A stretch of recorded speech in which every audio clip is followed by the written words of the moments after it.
Good Tuesday morning, guys. My name is Jerry Miller, and thank you kindly for joining us on the Jerry and Jerry Show. We are live in downtown Charlottesville in the shadows of Thomas Jefferson's University of Virginia, less than 2 miles away from the John Paul Jones Arena, Scott Stadium, and ladies and gentlemen, the lawn. A lot to cover on today's program.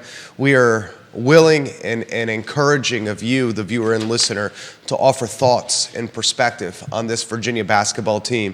We want to take the next hour and change to utilize this opportunity to offer counsel or a sounding board for a Wahoo Nation that is certainly reeling right now. I know I am. It's been a tale of 2 months. I mean, we had a team that looked like one of the best in the country during what was a 7-8 game winning streak, a streak that including a home court winning streak that was the best in the nation at one time. And just like that, the house of cards has tumbled, and Virginia basketball is not just human but stumbling. They can't seem to throw the ball into the ocean. They've had an ugly loss, followed by an ugly loss, followed by an ugly loss, and there's not many games left on the regular season slate. So we'll try to pick everything apart like Thanksgiving turkey. We'll dissect the X's and O's, and we'll talk to a Virginia Sports Hall of Famer and Jerry Hootie Ratcliffe, the star of the show that needs absolutely no introduction. Judah Wickhauer, if you can go to the studio camera, please, and then the two-shot, and welcome Hootie to the program. Hootie, as you slide that mic in front of you, and we talk a team that, 3 weeks ago looked insurmountable, and a team right now that looks vulnerable. Where do you want to begin? Yeah, that is a good summation of what's happened. They were on quite a roll, and even though they weren't beating the league's best teams during that roll, 8-game winning streak, they were playing some pretty good basketball.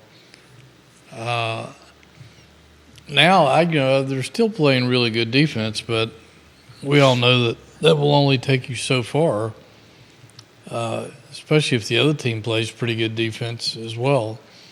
And you better have some offensive answers for that. And the last 3 games, even though they won one of those, they haven't been able to score 50 points.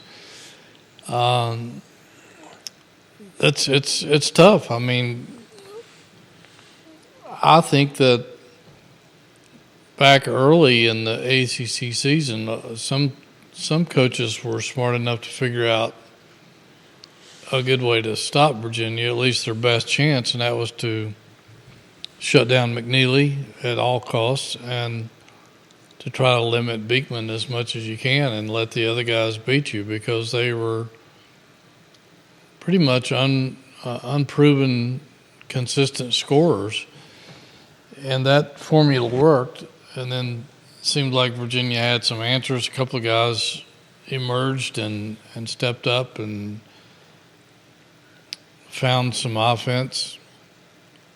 But now it seems like that we're back to that root of the problem again, where people are focusing on McNeely and somewhat on Groves, not quite as much, and then trying to limit Beekman. And it's something we've seen before, and it works. And in this league, like any league, with all these really good coaches in it, once somebody figures something out on you, it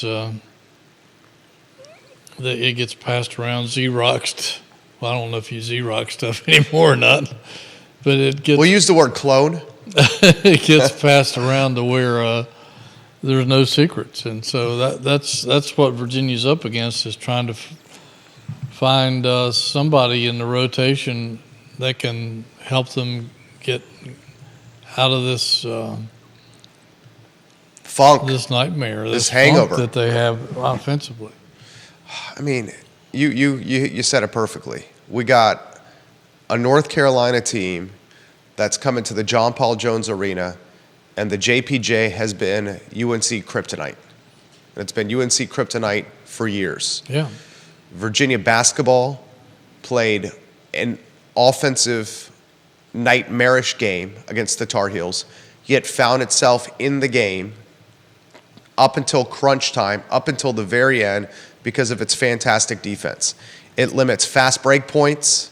It keeps Davis, who's going to be the ACC Player of the Year, in check. He has arguably his worst offensive showing of the year. Yeah, Bigman completely shut him down. Handcuffed him, yeah. Davis may be one of his worst offensive performances in his career. Probably so. In his career. Baycock's in foul trouble. He's a non-factor for most of the game. Granted, you got a sharpshooter for the Tar Heels that's seems like he's 32 years old that couldn't miss in the first half. No one anticipated that coming. No. But no one also anticipated a lid being on top of the hoop for Virginia basketball. Yeah, I mean, a lot of factors went into this, and somebody on Twitter yesterday said something I thought was apropos. He said, if you stop and think about it, Virginia beating North Carolina 8 times in a row in Charlottesville is almost unfathomable, considering the talent level in those two programs and the kind of players that North Carolina is able to attract, NIL or not. So people shouldn't be complaining so much that you finally lose one. But I don't think – I think it was more the timing and the way they lost that has people unsettled. But, Hubert Davis was pretty smart about how he went about it this time. And I think he looked back at the other games and said, we tried to do what we do. And even though we know we're not going to score 80 points on these guys like we average, in the past we've still tried to force the issue. This time we're just going to get down and ugly it up with Virginia and play defense and see what happens. And that's exactly what occurred. And yet, as bad as Virginia was offensively, shooting only 27.6% for the game, at one time missing 22 out of 23 shots in the first half, and going 2 of 14 from the three-point line. Still, with 150 to play, Jordan Minor goes to the line for 1-and-1. Huge missed that 1-on-1. If he'd have made them both, it would have been a three-point game. It would have been a three-point game. And instead, he missed the front end. Carolina got the rebound, and then there was a timeout, and Carolina made drew up a really good play for Ingram, trying to spread Virginia out with the threat of their three-point shooter, Cormac Ryan from Notre Dame, who had maybe the best game of his career. And they used that to spread Virginia's defense, and Ingram had a wide-open line drive layup to the hoop, and that was ball game with a minute and a half left to play. But and that's probably the thing that hurt Virginia the most is they played so poorly, and yet still were in it with less than 2 minutes to go. Which shows you their style of play when they're behind or they're struggling offensively. Their style of play can keep them in ball games. It also limits them from catching up if they get too far behind. Virginia goes from an 8-game winning streak to losers of 3 of their last 4. Here's a very challenging question for you. NCAA tournament resume. What has more merit, the 8-game winning streak or losers of 3 of the last 4? Wow. It's probably in the eye of the beholder, and we don't know how. I don't even know who's on the committee this year, but in terms of its makeup, how many ADs, how many former coaches are on it. But I think coaches tend to appreciate Virginia's performances more than an AD would, unless the AD has a strong basketball background. So, you look at the bracketology, which I don't know, it changes from day to day, and some of these guys are accurate, some of these guys are not. You see Virginia ranked as a 10 seed, and one or two of them, you see them on the bubble and a couple others. So the first four out with one bracketologer. That's a good question. I don't know exactly how that's going to be viewed by the committee, but people tend to look at your last 10 games, or at least they used to see how you're playing at the end of the season and what kind of momentum you've got going into the postseason. I don't know what that says about this Virginia team. The last 10, I guess they're probably, 7-3, something like that. But so over there, we got 8 straight, then losers of 3 or 4. So what is that? 9-3. Yeah, so 9-3 in your last 12. That's still pretty darn good, and you got to consider that not many people have beaten North Carolina this year. The Tar Heels only lost They haven't lost many games here. Six games all season, only 3 in the league. So, and they may not lose again for a while. So, I would think the coaches on that committee would still, even though Virginia played poor offensively, I think they'll probably get a little bit of credit in the eyes of those coaches for at least sticking close and making it a potential winnable game. But the fact that they beat Wake Forest in another low-scoring game, I still think Wake Forest is as good a looking team as I've seen in the ACC this season. And I wouldn't be surprised if Wake Forest ended up winning the tournament. But they, I still think Virginia's a pretty decent basketball team. They just need to find an answer offensively. I don't know that they will, because people are going to continue to use that same defensive formula against them. It's just a matter of whether you have the athletes to execute that defensive game plan. Wake Forest did, Pitt did, North Carolina did. Duke has the athletes to do it. I'm not sure many of the other teams in the ACC are athletic enough to be able to shut Virginia down at all those positions. Virginia basketball, here's how they closed the regular season. Not much action left. Boston College, Wednesday, Chestnut Hill, 9 o'clock, ESPNU. Duke on Saturday, ESPN, national television, 6 o'clock tip in Cameron, Durham, North Carolina. And they finished with the Ramblin' Wreck of Hotlanta, Georgia Tech Yellow Jackets, 8 o'clock, John Paul Jones Arena, March 9th, before the ACC tournament. Follow-up question for you. They're 9-3 over their last 12 games. Those 12 games include an 8-game winning streak, and they include losers of 3 of the last 4. How Virginia's losing is what really has the fan base and armchair quarterbacks up in arms. They were humiliated against the Hokies. They could not throw the ball in the ocean against North Carolina, against Virginia Tech, against Pittsburgh. How they're losing, does that have an impact with the tournament committee? Offensively, you could make an argument, and you and I, I bleed orange and blue. Yeah. I'm a huge Virginia fan.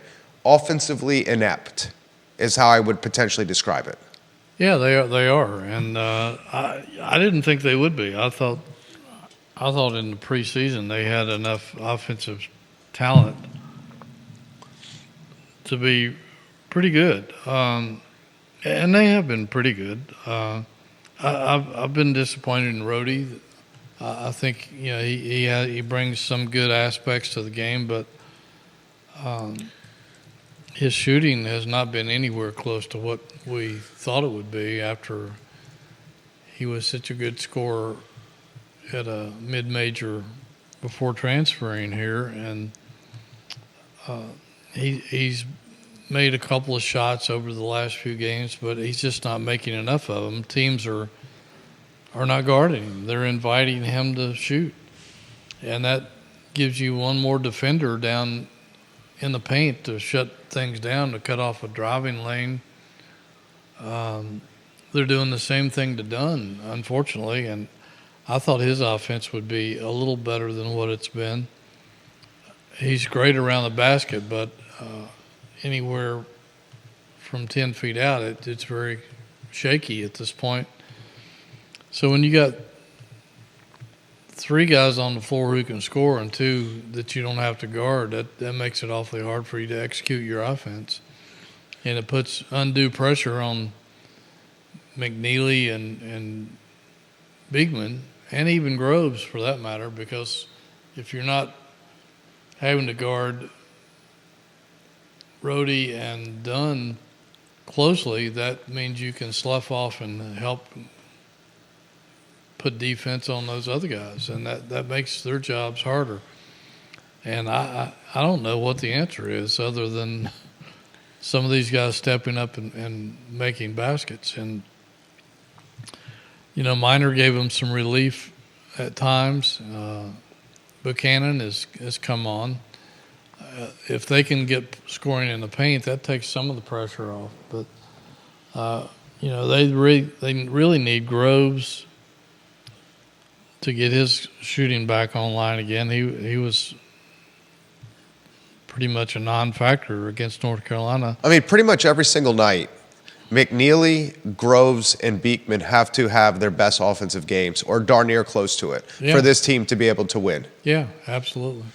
And if that's a lot of pressure for those 3 young men. It is, and so far it's really just Beekman that's living up to those expectations. He has been a bear. He really has. I mean, I knew he would be good this year, but he's even exceeded my expectations. Same. He has put this team on his back game after game, and if they lose, it's certainly not because of him, because he's giving maximum effort, and he's still finding ways to score, even though people are hounding him like crazy. Yeah. You know, you would hope at some point Harris or Murray or Gertrude got a little action the other night. What he played 17. 18, Gertrude played almost 19 minutes. Yeah. Now, he struggled from the floor 1 of 7. Yeah. But what he did offer was, outside of Beekman, the only guy on the floor that was taking the ball to the hoop, initiating contact, and getting to the stripe. Now, the downside of this is he struggled at the free throw line. He went 4 of 8 from the stripe. Yeah. But it's a jump shooting team across the board. If Gertrude offers a spark off the bench that allows a dimension of putting the ball on the floor and getting to the hoop, initiating contact, creating a foul, getting the other team into foul trouble, another driver to the hoop that can kick out to one of the open jump shooters, maybe some breathing room for the jump shooter, that's a dimension that I think maybe Coach Bennett's giving more of a look to, because it seems like Andrew Rhodey, the experiment, at least at this point, is a non-factor. Yeah, and you know, Gertrude, as explosive as he is, he can certainly draw that contact. He drew 6 fouls the other day and went to the line. He hit 4 out of 8, which is not great, but at least it's creating some offense and forcing teams to pay attention to him and taking a little pressure off some of the other guys. So we may see a little bit more of him tomorrow night in Chestnut Hill, just to try to get something going if things get kind of stale out there on the court. A lot to cover. Viewers and listeners, let us know your thoughts. We'll get to comments coming in. One of our top fans watching the program, Renee Pettiford, she routinely comments on the program. We appreciate you, Renee. She said she lost sleep after the UNC loss. She asked what our prediction is for Boston College and Duke. And she, like many of us, are wondering if this is an NCAA tournament team right now. Michael Murphy, we'll get to your comments. Michael Brown, we'll get to your comments. Murphy in Baltimore, Maryland. Mark Brown, excuse me. We're going to get to your comments here in a matter of moments. The feed's blowing up right now. Is this an NCAA tournament team right now? I think it is right now. What do you have them the last 4 in? I think I have them a little bit higher than that. I think I have them like around a 10th seed. You got to look at the entire resume, not just the last few games. And I know they've struggled offensively, but there's been times when they've been pretty lethal, and you can't discount that. And they're supposed to look at your entire body of work, not just the last few games. So I think they are. I think they could play their way out of it if they're not careful. I think tomorrow night's game is a huge trap game. 100%. It's going to be really difficult to win down in Cameron. That's a place that not many people win. And then I think they'll be okay here against Georgia Tech. I think if they can take care of business and beat Boston College and beat Georgia Tech, I think they'll still get into the tournament without having to make a lot of noise in the ACC, but it certainly wouldn't hurt their seeding to try to win a couple of games in D.C. Folks, the team still has hope, and one of my favorite aspects of what is on the horizon is Virginia has its destiny in its hands. And I think Coach Bennett would want it no other way. I'm a glasses half full kind of guy. I see this team dancing in March because I believe in the coaching staff and I believe in the leadership of Reese Beekman on the court. What do you want to see from a Ryan Dunn? What do you want to see from the 5 spot? The 4 and the 5 spots on this basketball team seem to be vastly underperforming when compared to competition. Yeah, well, I think as bad as Virginia was the other day, Minor played fairly well. He had a double-double. I mean, he had 10 points and 12 rebounds and was one of the few people that was able to do anything. He made 5 out of 9 shots. He got 25 minutes, and Buchanan struggled against Baycott. Predictably so. Baycott is a hoss. Oh, He's a load. I mean, that's a man. It's not many people that can handle him. And so Baycott in foul trouble still finishes with 10 and 13. 10 points, 13 boards, despite sitting out pretty much the entire first half. And he's become very adept at handling the double post, finding people he's a pretty good passer. He's did a pretty good job of finding open teammates. And that helped lead to some of their perimeter shooting. So I think if Minor can continue to play a pretty solid role, I think they'll be okay. I think Buchanan, he'll have his ups and downs depending on who he's matched up against. But I think what I'd like to see from Dunn is just for him to become just more aggressive. And maybe, I don't know if they can do it off the pick and roll or somehow they need to get him the ball down low more than what they're doing and just let him attack the basket and see what happens because he's just too good not to be part of the offense and not making some kind of a difference. And to me, he seems like sometimes he struggles to finish around the basket.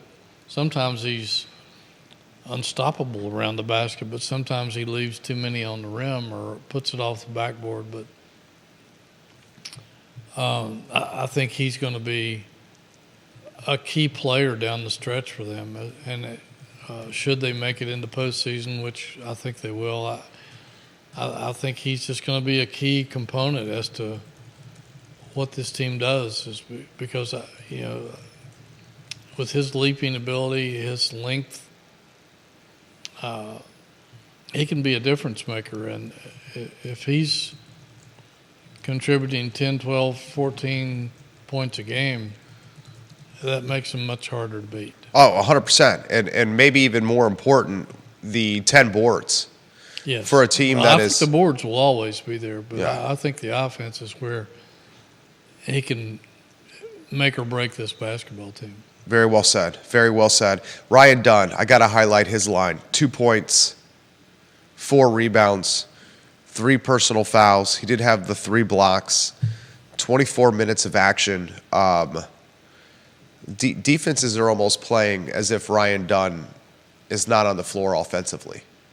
Yeah, I mean he and Rhodey both. They just invite him to shoot pretty much, unless he is down close to the basket. If he's out toward the perimeter, they give him all the room he wants because they don't think he can make it.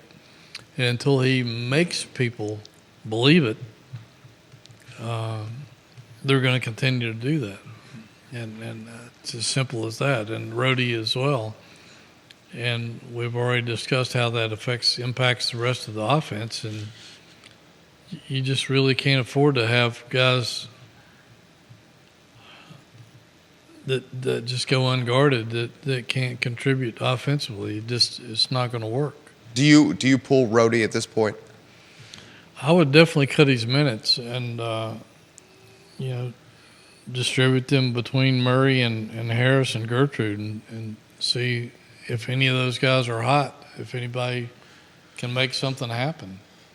And because, again, for all the good things he does on the floor, if he can't score, it's really not helping you very much. If I look at the Rhodey, Gertrude, Harris, Murray, foursome playing that, 2-guard wing position, kind of this hybrid position, it's crazy to say this, but Gertrude may have the most upside of all of them. Offensively, I don't think there's any question. Offensively, Tane Murray's the best shooter, but he has athletic limitations. Dante Harris is the best ball handler, maybe the best playmaker, but let's cut to the chase. His jump shot has not been on point this year. And I think maybe we're both convinced that there's an ankle injury that's lingering, and it's not 100% healthy. This guy at one time was a Big East tournament MVP. Yeah, As a freshman. Looks nothing like a Big East tournament MVP right now. No. Is struggling at the free throw line and is struggling with wide open jump shots. You got Andrew Rhodey, who have plenty of empirical data, and that data suggests that his minutes should be cut. Gertrude, very little data. Now, Gertrude's flaws before we get to the pros. The man struggles with a jump shot right now.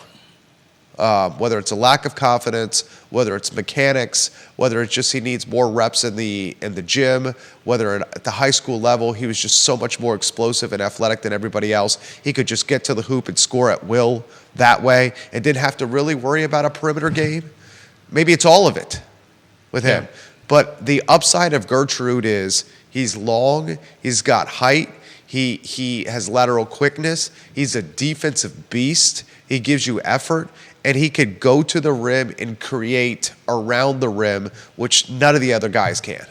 Yeah, and I think that's something that this offense needs is somebody who can create.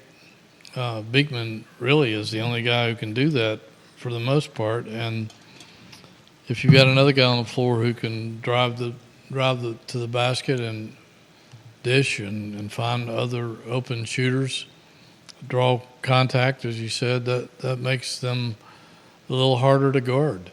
And at least they have to pay attention to him and not slough off of him, because if nothing else, he can fake the jump shot and drive to the basket. Viewers and listeners, comments coming in. And if you want to ask a question, put it in the feed. We'll relay them live on air. Let's get to comments here on the Jerry and Jerry Show. Obviously, the Boo Birds are out. This one's coming from Baltimore, Maryland, on your page from Michael Murphy. He highlights, I'm going to paraphrase what he's saying here. In respectful paraphrasing fashion from me, yours truly. And we appreciate your comment, Mike Murphy, and we understand your frustration. He highlights the lack of innovation and scheming and adapting to today's age of basketball. with this program. I'm not buying that. Well, that's Virginia basketball, and it's not going to change. That's the way Tony Bennett grew up. That's the way he developed his coaching philosophy, and that's what he believes in. He has a pretty good blueprint for winning, and some people say that you can't win like that. Well, they won a national championship with the very same offense not very long ago. And I know that they haven't won an NCAA game since then. Some of it's been hard luck. Some of it's been lack of offensive ability to put a lot of points on the board. But, it's not going to change. And I think the one thing that Virginia needs to do in the future, and I've written about this ever since Tony Bennett's second or third year here, I think they need to recruit more shooters. I don't think you can ever have enough shooters on your team, and I just don't think they have enough guys who can fill it up on a regular basis, really good shooters. They've got two coming in next season, Christian Bliss, who's already on the team and redshirting, and then the kid from Canada who hit 13 threes in a game last week. I think that will help. They don't lose a whole lot of guys off of the present team. But I don't think you can ever have enough offense, even if you do play a slower style. You still, when you get the opportunities, you got to be able to make the shots. And right now they don't have enough guys who are good enough, consistent, reliable shooters to, especially when you fall behind, to be able to catch up. And that's a killer. I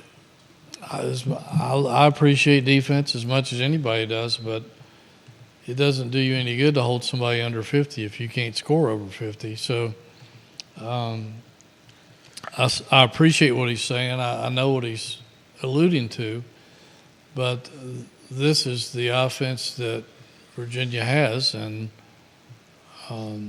it can be a thing of beauty if you have some guys who can fill it up like that 2019 team did. They had a lot of guys who could shoot.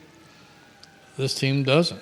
And until they get a lot of guys in there who can consistently fill it up, they're going to struggle at times. And they're going to let teams who are not as good as them hang around in games, and it's going to provide a lot of nail biters that's going to wear people out psychologically trying to follow this team, because it's not a good come-from-behind team. McNeely has told us that. They're not the most athletic team in the world. They don't run the break well. They don't run the break well. I think they could probably run it a little better if they're not even looking for the break. To. Yeah.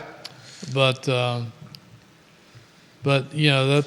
that's what – I mean, this is your offense, and I know a lot of people are down on it, but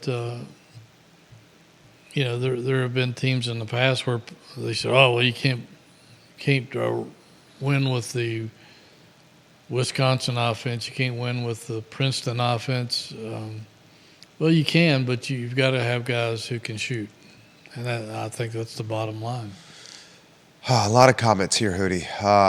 And guys, I don't mind the comments coming in. We understand where the fan base is from a downtrodden and demoralized standpoint. I think both Hootie and I don't want to speak for Hootie Ratcliffe here, the Virginia Sports Hall of Famer.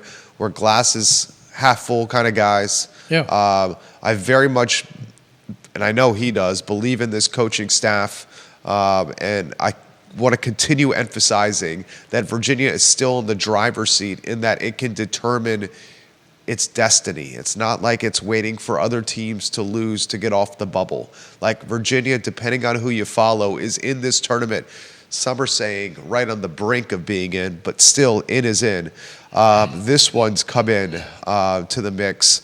What does it say about the coaching staff that it's stayed with Rhodey for this long without such little production?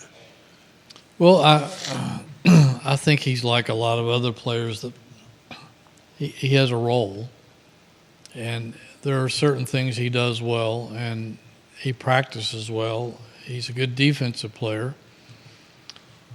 He doesn't turn it over a lot. He has offensive deficiencies. And again, I think that's more in his head than it is anything else. But I think they trust him. And I think he gets the job done in practice. And until somebody can emerge in practice that plays better and convinces the coaching staff to give them more minutes, he's going to play. And I think that's why we saw Gertrude get all those minutes the other day, is because Tony said he's practicing well. He's practicing better. Yeah. And if you follow Virginia's basketball program, you know there's only a couple of ways to get on the court, and that one is to play good defense, and two is to practice well. And if you follow Virginia's basketball program closely, and Hootie Ratcliffe follows it as closely as anyone, freshmen don't really play. Not a lot. I mean, the freshmen that saw minutes, Kyle Guy saw minutes, Late. but not extensive. And it was at the end of the season that he started seeing minutes. Yeah, and Ty Jerome as well. Yeah. They played, but they didn't get a lot of minutes Right. until later on when you're really not freshmen anymore. But that's just the way it is. And, I mean, DeAndre Hunter redshirted, ladies and gentlemen. yeah. And I'm not a big fan of redshirting, but I think Not in today's college basketball. No, and we were told the other day from Baycott himself that's one of the two reasons he didn't want to come here was, one, that they were talking to him about redshirting, and two, he wasn't interested in playing a lot of defense. And so The rest is history. the rest is history. He told our colleague Scott German that after the game, when Scott was just talking to him casually. Why did we not get you here? And he flat out told him those were the reasons. And so that's this kind of style of play is not everybody's cup of tea. And so it's just the way modern basketball is. And, if a player comes here and finds that it's not his cup of tea, he leaves. And other guys will transfer in because they feel like they can play in this system. It's a crazy world we're in right now, but that's just the way it is. How about this question? Does the loss of some of the transfers look even worse now for Virginia basketball? Absolutely not, because if you'll do your research, and I have, Shedrick is having a very Shedrick At Texas. year. Yeah. The kind of year he was having here when he wasn't playing well. His playing time has diminished. His stats have fallen. Isaac Trout is barely getting anything at Creighton, and Cafaro is having a very Cafaro-like year at Santa Clara. So I don't see where any of those guys would be making hardly any impact right now. Shedrick, guys, to put it in perspective, the most concerning stat I'm about to read for Caden Shedrick, who's playing in Austin for the Longhorns. He's averaging 3 rebounds on the year. 3 rebounds a game on the year. Yeah. I mean, that's for what? A 6'11 center who is not a threat from downtown, who makes his living inside. 3 rebounds in 18 minutes of action, 8 points a game. These are not showy numbers. Cafaro, Pappy, Big Pappy, the kid at Creighton, they're not going to change the dynamic of this team. Everyone likes to say the best quarterback is the quarterback that's standing on the sidelines with the clipboard and not the one under center. This is a perfect example of what's happening. Right. Yeah. I mean, I thought Shedrick would have had more impact at Texas, and I thought Trout would have had more impact at Creighton, but neither one of them have really done much of anything. And Creighton's a really good ball club. they are a good ball club. Yeah. But if they're not getting it done there, I don't think they'd be contributing much more here. Yeah. I was watching, I talk about this on the program a lot. My wife, a UConn Husky graduate, she loves Big East basketball. We love Gus Johnson as a play-by-play guy. Yeah. Donnie Marshall is a fantastic color commentator. The basketball in the Big East is up-tempo, and it's fast break, and it's above the rim, and it's 5, 6, 7, 9 seconds into the shot clock, a shot is up. It's high scoring, it's high flying, easy on the eyes. And she said to me the other day, why doesn't Virginia play like this? And I said, look, the fan base would love to see a style of play like this. The reality is Virginia is not going to be able to recruit these type of athletes to play in a program or in an academic stringent requirement school like UVA. UVA needs to run a system, whether some folks call it a gimmick, other folks call it a system, other folks call it Tony's way, some folks call it the pack line defense. It's all the same thing. It's a system that is a way for 5 guys to play as one that takes time to learn. And it's a way for Coach Bennett to overcome athletic deficiencies that come from not being able to get the best talent in the program, because the best talent in the country doesn't always want the best grade environment like UVA has, and we see that with football. So this system is a way around the fact that you have to go to class at UVA. Yeah, and I think that's why Craig Littlepage Pick Tony Bennett. Yeah, He told us that. he told us that. Yeah. Virginia knows they cannot go head-to-head with Duke and North Carolina There it is. for recruits. And those are the teams you have to beat in this league year in and year out to be anybody. And Tony Bennett has figured another way to do it. And, I mean, Virginia has been the most consistent team in this league in the past 10 years with less talent. Let's put it where it is. I mean, they put guys in the NBA and all that, but yeah, so is Carolina and Duke. But we've seen other really good coaches in this league over the past 30, 40 years try to go head-to-head with Carolina in recruiting and lost. And you can still be pretty good. We saw Dave Lato and Pete Gillen do it. Yeah. And they didn't win. Pete Gillen said, I got to have more pros. You're not going to get those kind of kids in school here. Right. And if you do, you're not going to keep them in. We saw that. And what you end up getting is the Keith Jennifers. And that didn't work well. Sadly. Yeah. Sadly. And, this is, again, that's why they went after Bronco Mendenhall. They went after a guy who had a system. It worked. It was the air raid offense. They liked to run the ball. He just never could get the offensive linemen here to be able to consistently do that. And once he did get them, he couldn't keep them, because that's when the NIL and the transfer portal became a thing. And that's one of Tony Elliott's challenges right now, is he's trying to run a pro-style offense, and he's having to recruit against the elite programs in the country to try to get those kind of kids. And that's why in the transfer portal you're seeing some kids that they're not coming here from Michigan and Ohio State and Alabama and Tennessee and places like that. They're coming here from the Ivy League and the Mid-American Conference and some other schools. You gotta know where you are and what your limitations are.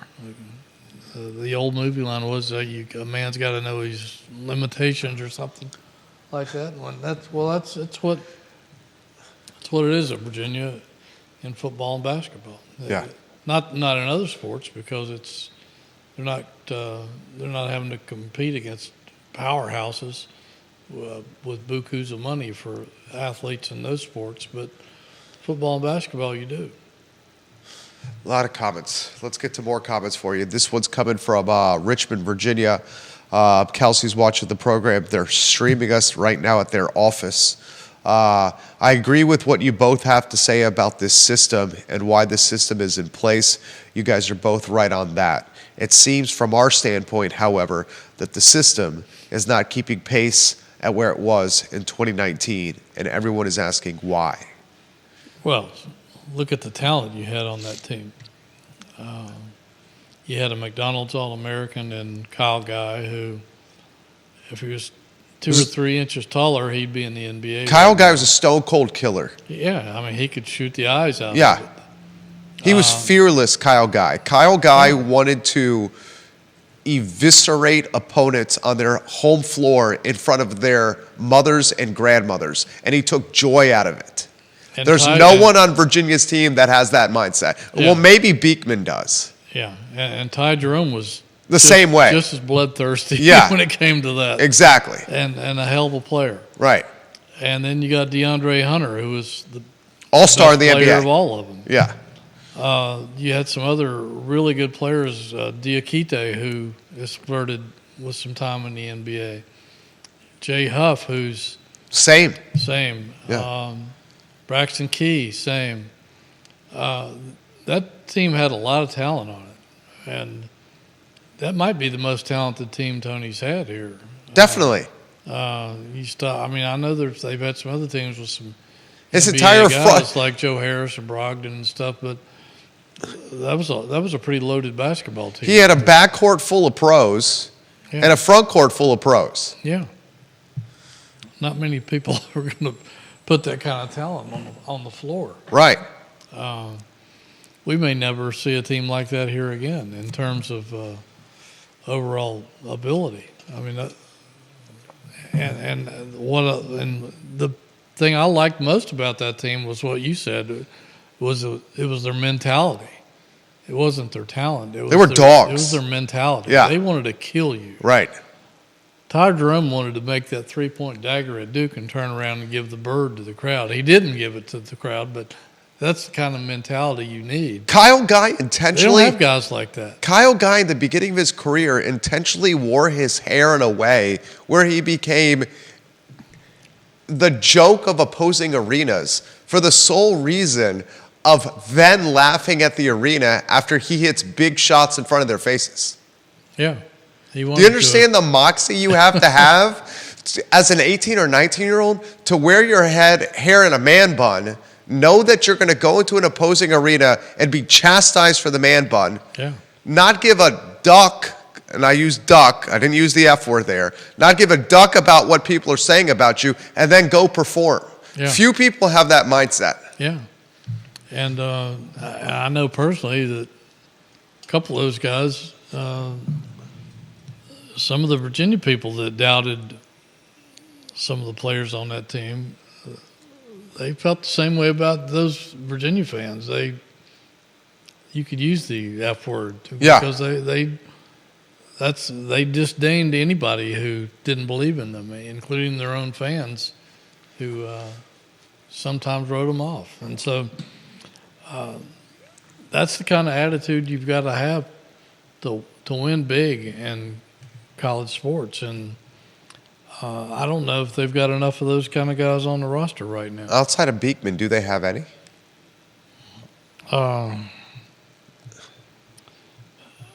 Maybe Gertrude. I'd say that's probably it. Maybe Harris. I'm not sure. I haven't gotten to know him as well, but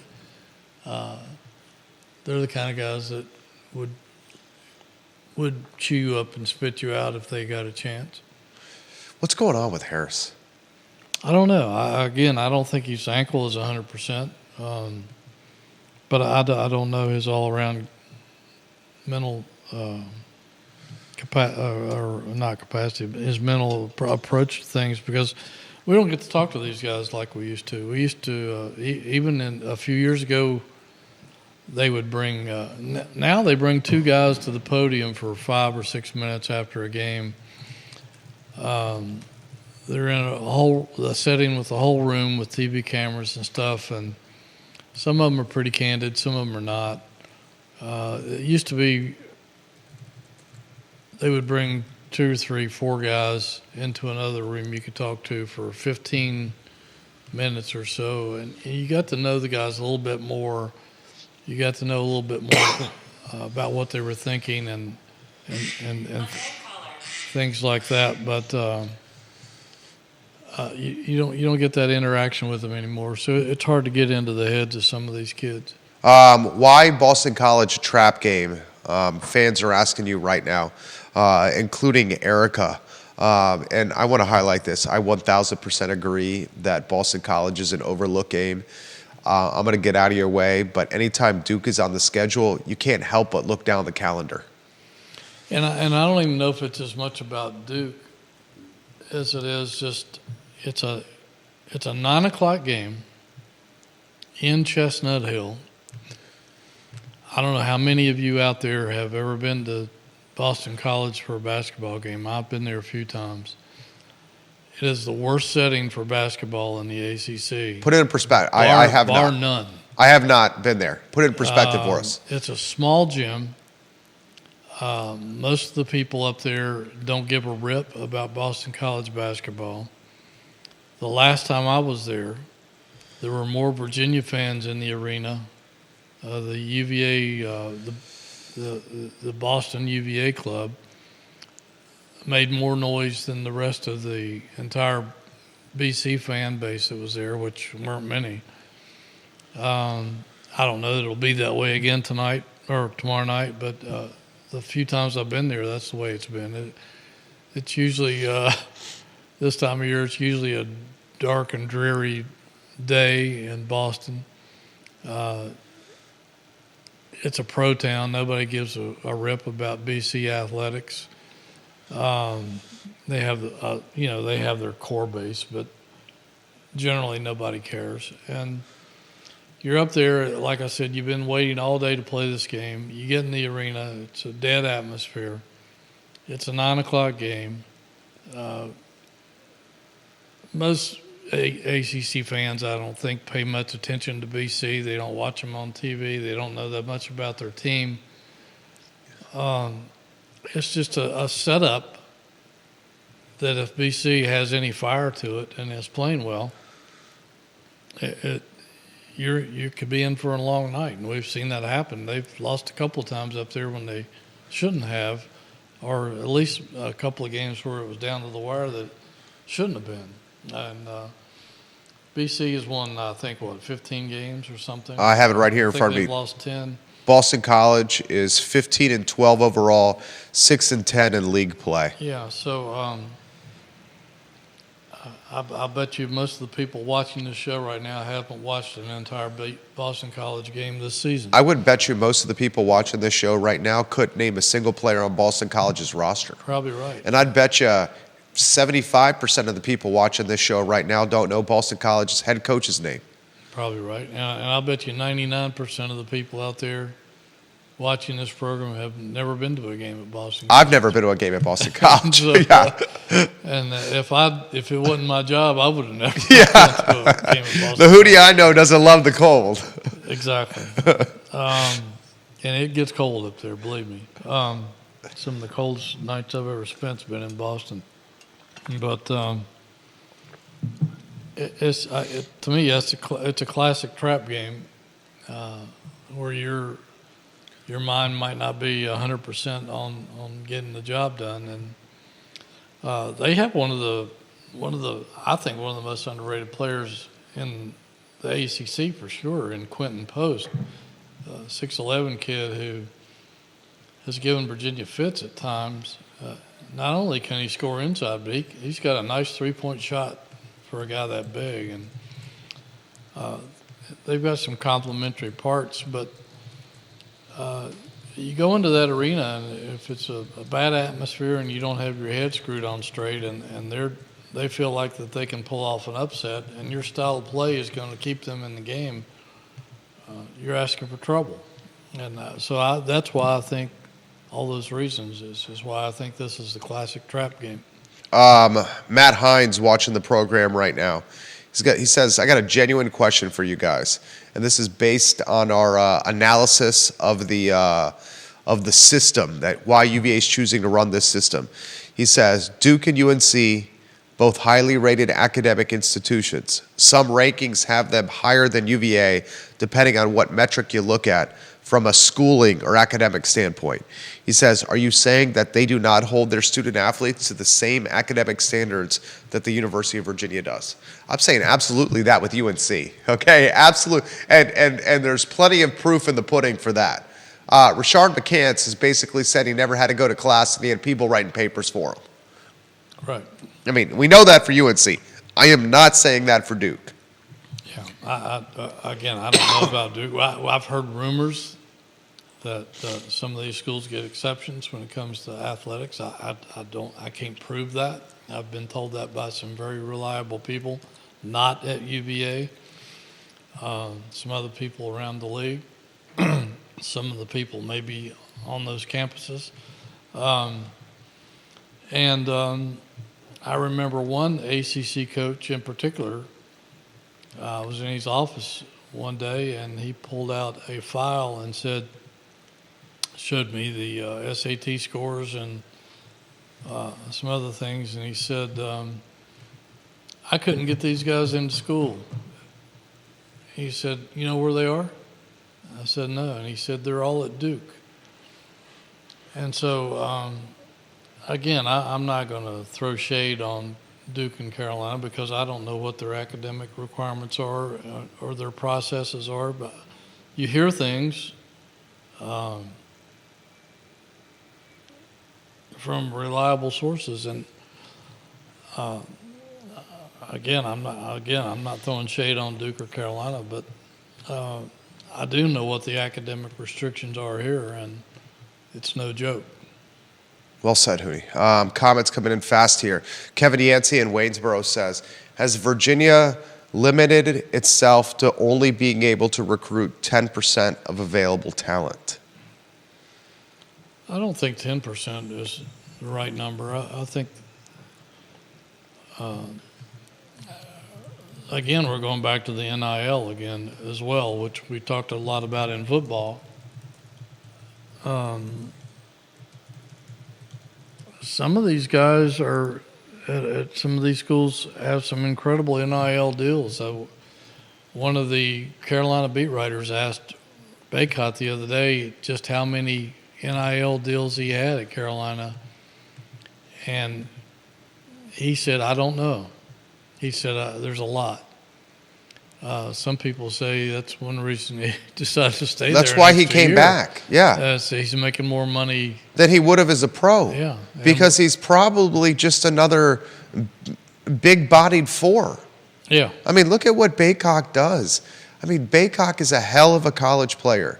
I'm not throwing shade on Baycock, but Baycock doesn't do anything exceptionally well from an NBA standpoint. No, and it'll be interesting to see what his future is. But if a school is willing to throw lots of money on players, and Virginia's lost a couple of those guys in this past recruiting class that I thought Virginia was going to get. And I know the family of one of those players really wanted him to come to Virginia. But he got such a great NIL package somewhere else, he couldn't say no. And we're seeing that all over the place. And even though Virginia has enhanced its NIL package and did enough to keep Bigman and some other guys here this past year, and will probably do the same for this coming year, they're not going to go into a bidding war for some of these players. It's just not going to happen. We keep hearing all the stories about some of these guys are going to have to take a pay cut to go professional in football and basketball, and it's just not going to happen here. It's just not going to happen, and that's part of the reality. And I wouldn't say it's 10%. Virginia can recruit the same players as Duke and Carolina. It doesn't mean they're going to get them. They can be in the final 3, final 5 for just about any of these guys. But when it comes to NIL and some other things, that weighs heavily against Virginia. Multiple people are asking us about the Wake Forest game and how it ended with the court storming. Interestingly, that's something you and I wanted to talk about. We will get to that. We're going to get to baseball. We'll get to lacrosse. If you dot the I's and cross the T's on basketball, UVA, they close Boston College Wednesday night, Chestnut Hill, ESPNU, Duke on Saturday, ESPN, 6 o'clock tip. And then the last regular season game of the year, guys, is March 9th, Saturday, March 9th, against Georgia Tech in the John Paul Jones Arena with an 8 o'clock tip-off. Show's yours. What does this team need to do to win? At least 2 of 3 to make its position in the ACC tournament stronger and to hopefully strengthen its NCAA tournament resume. Yeah, I think they just got to be on their A game tomorrow night in Boston and not take anything for granted because, again, I think it's a trap game and they got to have their heads screwed on straight and get off to a good start and take care of business and not let BC linger. And I think if they do that, they'll be okay. I think that's going to be a very important game to win. And I think the Georgia Tech game is something that the team will be really fired up about because it's going to be Reese Beekman's last home game. Certainly for a couple of these other guys too, but for all that Beekman has given this program, I think they want to send him off in the proper way. Winning at Cameron is not going to be easy. They've played Duke tough the last few years. They beat them up here last year in a very controversial game. But winning at Duke is hard. So, there's certainly going to be an underdog going into there. And it's going to be an important game for Duke, too, because they're fighting for the number 1 seed in the ACC tournament. And so the chances of going into Duke and winning are not very high. But I think if they take care of business and win 2 of the last 3, maybe win their first game in the ACC tournament, and then you never know what happens after that. But I think they'll be fine. Hootie Ratcliffe, we have some big-time games left and an NCAA tournament on the horizon. His 50th ACC tournament is on the horizon. Personally, for me, there's no better weekend than the opening days of the ACC tournament when I used to be allowed out from school. The only time my dad, the taskmaster and the rigorous academic supervisor, would allow my brother and I a break from the books was the ACC tournament because it meant that much to him. So I love the ACC tournament. We need to talk court storming. Caitlin Clark gets banged up. Duke's big man gets banged up. And we're talking yet again if court storming should be disallowed or banned altogether. I'm curious of your take on this. Well, I think there's a way you can satisfy the problem. And it happened here a few years ago after they stormed court when Duke was here. And Krzyzewski said, I don't want to make a big deal of it. And then he went on to make a big deal of it. But Duke seems to whine about it more than anybody, and I can see why they were upset the other day, because they had a player who could have gotten hurt probably worse than what he did. And I saw one Wake student confront a Duke player or vice versa on another part of the court when all that was going on. But Duke needs to remember, and I remember this well, any veteran writer who covered the ACC, and I used to cover Duke. I was one of the Duke writers and Carolina writers, and I remember back in the day, and I haven't been there for any Duke upsets in a long time, but I don't know how many times I sat at press row at Duke and had hordes of Duke students flying over top of me and all the other writers on press row, disregarding our safety, kicking us in the back and the head as they flew over top of us onto the court, stomping on our hands, destroying laptops with landing their feet on your laptop. Destroying laptop? Yeah, I've seen several laptops get destroyed during that time period.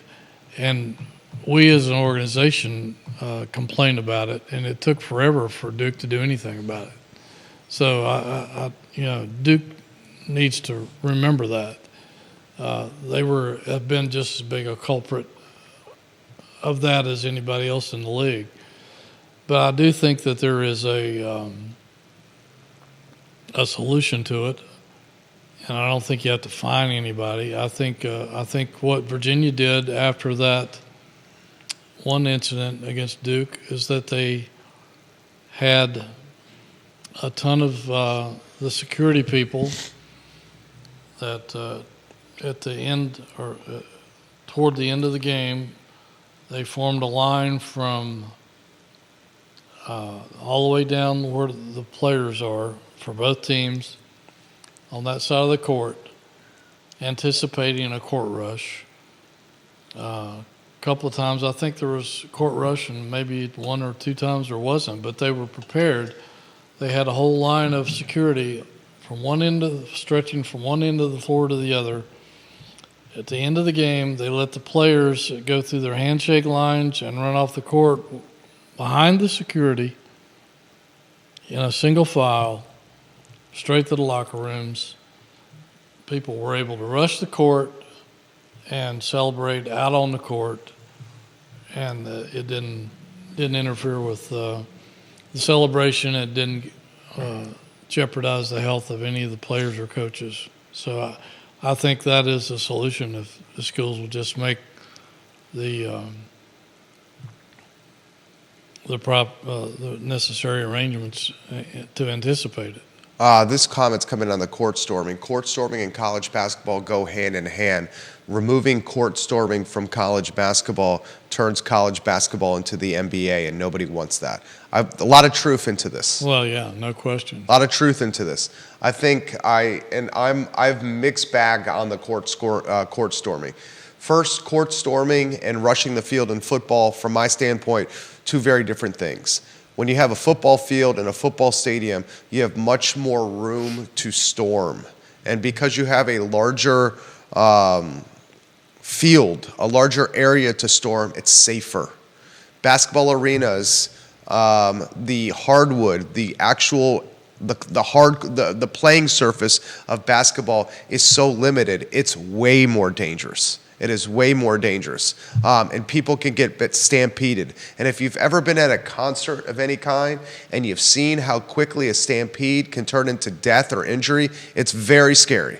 It's a very scary proposition. I don't think it should be eliminated. I think you just put precautions in play like Cootie has identified. I also want to highlight this. Did you see the aerial vantage point where it looks like Filipowski may have tried to initiate the contact? No, I didn't see that. There was an aerial visual that's going around where it looks like he almost stuck out his right foot to try to trip one of the guys running in front of him. So I do want to highlight that one of the views looks like he tried to initiate the contact. Regardless, I think precautions should be put in play. One thing I heard was creating like a 10 or 15 second buffer. And basically what you're saying, allowing the guys to get off the floor, the opposing team and staff to get off the floor. Yeah, I mean, if you're the home team and you want your players to participate in it, then that's fine. You can let them stay out on the court, but at least let the visiting team get off the floor without being jeopardized. And I also saw this on Twitter too. You want to prevent court storming and the dangers that come with it, win ball games on the road. Yeah. If you're the higher ranked opponent. I saw that on Twitter. Easier said than done. Easier said than done. But that's what one of Virginia's fans said. Win the game on the road if you're Duke, and you don't see a court storming happen. But it's easier said than done. Baseball and lacrosse, before we close the program. Hats off to them and to the women's swimming team. Fifth, we've said before, a true dynasty, 5 straight ACC championships. Gretchen Walsh, my God, she broke every record. It seems like every time she jumped in the pool, it seemed like she was breaking records. So hats off to those folks. And baseball, what is it, 6 come from behind wins so far, and incredible performances down in Jacksonville. Men's lacrosse beating another Big Ten gorilla team. So just fantastic start for those sports and some of the other spring sports. It's amazing. Hootie Ratcliffe, what's in the cooker on JerryRatcliffe.com and the hopper? We'll be following the hoops closely as we go through, and also the spring sports that are drawing incredible interest right now because great starts. Try to have a couple of surprises here and there, and we have some really good football interviews if we can ever get around to them. We've interviewed the 2 new wide receivers, Chris Tyree and Andre Green, one of the linemen that came here from Stanford in Central Florida, and a little Malik Washington update. So if we can ever find the time, we'll get all that done.